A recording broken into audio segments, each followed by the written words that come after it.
ആത്മീയകഥകളിലേക്ക് സ്വാഗതം. ഇന്ന് ആത്മീയകഥകളിൽ നാം ചിന്തിക്കുന്നത് ഈ ഗ്രഹത്തിലെ നെഗറ്റീവ് എനർജിയെ സംബന്ധിച്ചാണ്.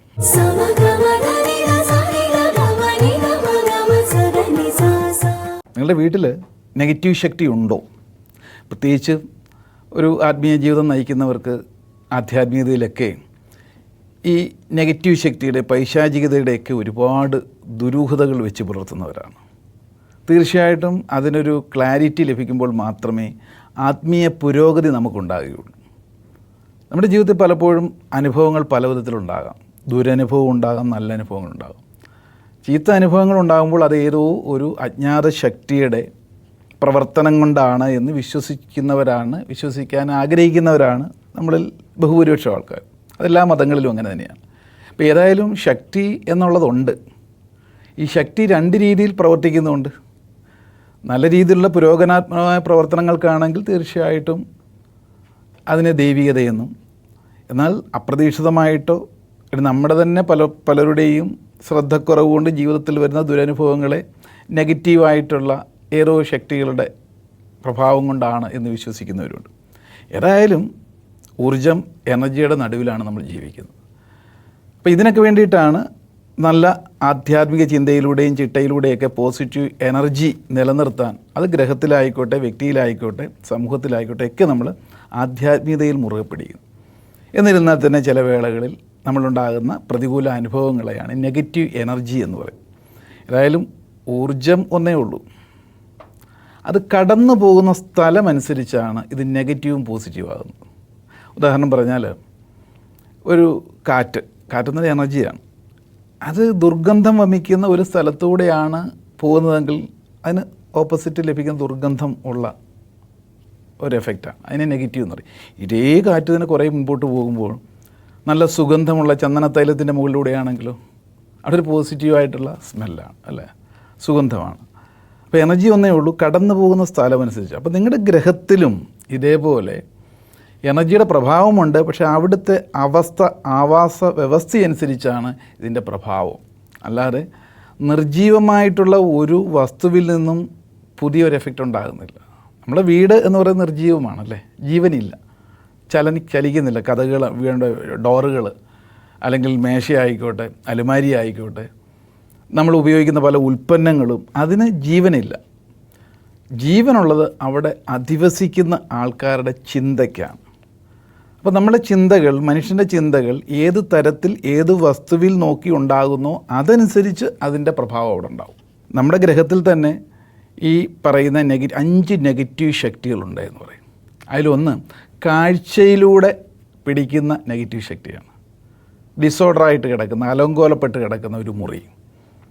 കുട്ടികൾ പഠിക്കുന്ന ഒരു പഠനമുറിയാണെങ്കിൽ, സ്റ്റഡി റൂമാണെങ്കിൽ അവിടെ അലങ്കോലപ്പെട്ടാണ് കിടക്കുന്ന പുസ്തകങ്ങളും ബുക്കുകളും എല്ലാം ലേസിയായിട്ട് അവർ കിടന്നുറങ്ങുന്ന മുറി ഡിസോർഡർ ആണെങ്കിലോ അവിടെ നിന്ന് ലഭിക്കുന്ന മെസ്സേജ് എല്ലാം ഒരു അലന്ന നെഗറ്റീവായിട്ടുള്ള സന്ദേശമാണ് ഉള്ളിലേക്ക് കിട്ടുക. എന്നാൽ ബുദ്ധിപൂർവ്വം അതിനേക്കെല്ലാം ഓർഡറിൽ നിന്ന് അടുക്കി വെച്ച് കഴിഞ്ഞാലോ, ചിട്ടയോടുകൂടിയാണെങ്കിലോ പോസിറ്റീവ് എനർജി ആയിട്ട് അതിനെ കൺവേർട്ട് ചെയ്യാൻ സാധിക്കും. അതോടൊപ്പം തന്നെ കേൾവി, നേരത്തെ പറഞ്ഞ സൗണ്ട് എനർജി, അത് നെഗറ്റീവായിട്ടുള്ള എന്തെങ്കിലും പരിസരത്തുണ്ടെങ്കിൽ നേരത്തെ റെക്ടിഫൈ ചെയ്യുക, അത് കറക്റ്റ് ചെയ്യുക. അല്ല, നമ്മൾ പോലും അറിയാതെ നമ്മുടെ ഓരോരുത്തരുടെയും മനസ്സിനെ സ്വാധീനിക്കുന്നുണ്ട്. നമ്മുടെ ആത്മാവിലേക്ക് അതിൻ്റെ അംശം ഊറി ഇറങ്ങുകയാണ്. മറ്റൊന്ന് സ്മെല്ലാണ്, ദുർഗന്ധം വമിക്കുന്ന. നമുക്കറിയാം, പലപ്പോഴും വൃത്തിയാക്കാതെ കിടക്കുന്ന മുറികളാണെങ്കിലും പഴകിയ മണം, പൂപ്പൽ പിടിച്ച മണം, ഇതെല്ലാം വരുമ്പോൾ തന്നെ നമ്മുടെ മനസ്സിൽ അതിസൂക്ഷ്മമായ ചിന്തകൾ നെഗറ്റീവായിട്ട് ജനറേറ്റ് ചെയ്യുമ്പോൾ അവിടെ നെഗറ്റീവ് ശക്തിയുടെ പ്രഭാവം ഉണ്ടാകും. അപ്പോൾ കാഴ്ചയിലൂടെ, കേൾവിയിലൂടെ, സ്മെല്ലിലൂടെ, പിന്നെ ഈ പറയുന്ന രീതിയിൽ. അപ്പോൾ അതുകൊണ്ടാണ് അതിനൊക്കെ ജസ്റ്റ് ഓപ്പോസിറ്റായിട്ട് പല കാര്യങ്ങളും നമ്മൾ പോസിറ്റീവ് എനർജി ഡെവലപ്പ് ചെയ്യാനായിട്ട് അറേഞ്ച്മെൻറ്റ്സ് നടത്താറുള്ളത്.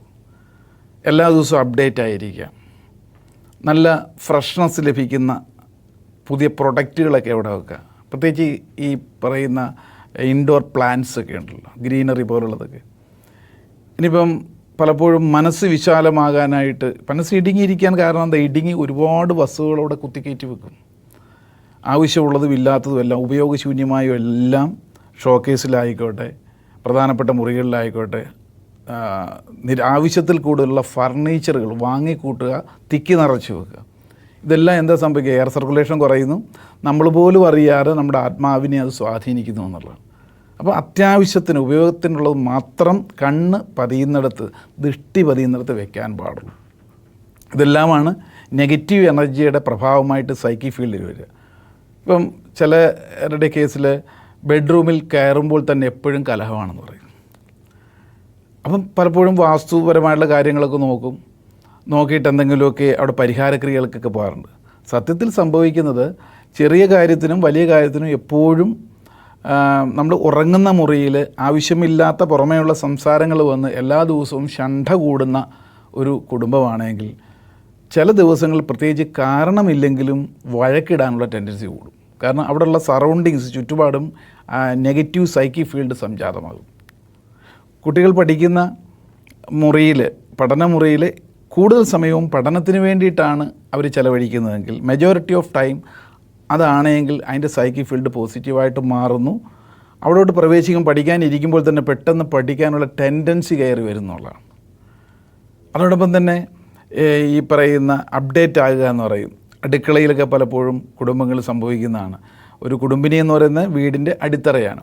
ആ കുടുംബിനിയുടെ ആരോഗ്യം പല വിധത്തിൽ നഷ്ടപ്പെട്ടാൽ അത് കുടുംബത്തിലുള്ള എല്ലാവരെയും ബാധിക്കുന്നു. അപ്പോൾ സർവ്വനാശത്തിലേക്കും പോകും. അപ്പോൾ നമ്മളെന്ത് വിചാരിക്കും? അതൊരു നെഗറ്റീവ് എനർജിയുടെ എഫക്റ്റ് ആണെന്ന് പറയും. മാനസികാവസ്ഥ അത് പ്രധാനമായിട്ടും അടുക്കള എന്ന് പറയുന്ന ഒരു ലബോറട്ടറിയാണ്. അവിടെയാണ് എല്ലാ വിധത്തിലുള്ള കെമിക്കൽ കോമ്പിനേഷനും നമ്മുടെ ആരോഗ്യത്തിന് ആവശ്യമായ എല്ലാ ഉൽപ്പാദനമുണ്ട്. അത് കൈകാര്യം ചെയ്യുന്ന ആളുടെ മാനസികാവസ്ഥ, ചിന്തകൾ, അത് നെഗറ്റീവ് ആയിട്ടുള്ള, അവരെ ആരും ശ്രദ്ധിക്കാത്തതാകാം, പരിഗണന കിട്ടാത്തതാകാം. അപ്പോൾ അതൊക്കെ എപ്പോഴും മനസ്സിൽ പരിതപിച്ചുകൊണ്ടാണ് ആഹാരം പാകം ചെയ്യുന്നതെങ്കിൽ ആ ഓരോ സൂക്ഷ്മ ചിന്തയും ആഹാരത്തിലേക്ക് ക്യാപ്ചർ ചെയ്യപ്പെടുന്നു. അന്ന് അവിടെ ആ വീട്ടിൽ കഴിക്കുന്നവർക്കെല്ലാം, ആഹാരം കഴിക്കുന്നവർക്കെല്ലാം ആരോഗ്യപരമായ പ്രശ്നങ്ങളുണ്ടാകും. അപ്പോൾ ഇതിങ്ങനെ ആരോഗ്യപരമായ പ്രശ്നം ഉണ്ടാകുമ്പോൾ നമ്മളെന്ത് പറയും? ആ വീടിൻ്റെ കുഴപ്പമാണ്, അല്ലെന്നുണ്ടെങ്കിൽ അവിടെയുള്ള നെഗറ്റീവ് ശക്തിയുടെ എഫക്റ്റാണ് എന്നൊക്കെ പറയാറുണ്ട്. കാരണം അറിയാതെ നമ്മൾ ഓടി നടക്കുകയാണ് പരിഹാരം തേടി. ചിലരെ സംബന്ധിച്ച് പറഞ്ഞാൽ ചില വീട്ടിൽ ചില മുറികളിൽ കിടന്നുറങ്ങിയാൽ ദുസ്വപ്നം കാണുക മാത്രമല്ല, ഇത് സ്വപ്നമാണ് എന്ന് ഈ വ്യക്തിക്കറിയാം. ഏതോ ഒരു പൈശാചികമായ ശക്തി അടുത്ത് വന്ന് നിൽക്കുന്നു. അപ്പോൾ ഇവർ ഒച്ച വെക്കാൻ ശ്രമിക്കും, പക്ഷേ ഒച്ച പുറത്തോട്ട് വരുന്നില്ല. അവ്യക്തമായ രീതിയിൽ ക്ലാരിറ്റി ഇല്ലാതെ സൗണ്ട് പുറപ്പെടുവിക്കും. അവരാഗ്രഹിക്കുന്നുണ്ട് ഒന്ന് ഉണർന്നിരുന്നെങ്കിൽ, അല്ലെങ്കിൽ ഈ ഒരു രൂപം ഈ ശരീരത്തെ കയറി പിടിക്കുന്നതായിട്ട് തോന്നും, കഴുത്തിന് കുത്തിപ്പിടിക്കുന്നതായിട്ട് തോന്നും. അവർ കുതറി മാറാൻ ശ്രമിക്കും. അറിയാം ഇതാ ഇപ്പോൾ എന്നിലേക്ക് കടന്നു വന്നുകൊണ്ടിരിക്കുന്ന നെഗറ്റീവ് ശക്തിയാണിത്. ഇതിനെ ഒഴിവാക്കാൻ വേണ്ടി ഒച്ചത്തിൽ നിലവിളിക്കും, പക്ഷേ സൗണ്ട് പുറത്തോട്ട് വരില്ല. ഇത് പലരുടെ അനുഭവമാണ്. അപ്പോൾ ഇങ്ങനെയുള്ള പ്രശ്നങ്ങൾ ചെയ്ത് നമ്മുടെ ആൾക്കാർ വരുമ്പം ഒന്ന് ആ മുറി, ആ പരിസരം ശ്രദ്ധിച്ചാൽ അറിയാൻ സാധിക്കും. ഇടുങ്ങിയ മുറിയായിരിക്കും പലപ്പോഴും. എയർ സർക്കുലേഷൻ, വായു സഞ്ചാരം ഇല്ലാത്തത് കിടക്കുമ്പോൾ എന്ത് സംഭവിക്കുക? ബയോളജിക്കലായിട്ട് നമ്മുടെ ഓക്സിജൻ കണ്ടാമിനേഷൻസ് ഉള്ളിലേക്ക് കിട്ടാതെ വരുമ്പോൾ നമ്മുടെ ബോധമനസ്സ് ടയേർഡായിട്ട് ഉറങ്ങുകയായിരിക്കും.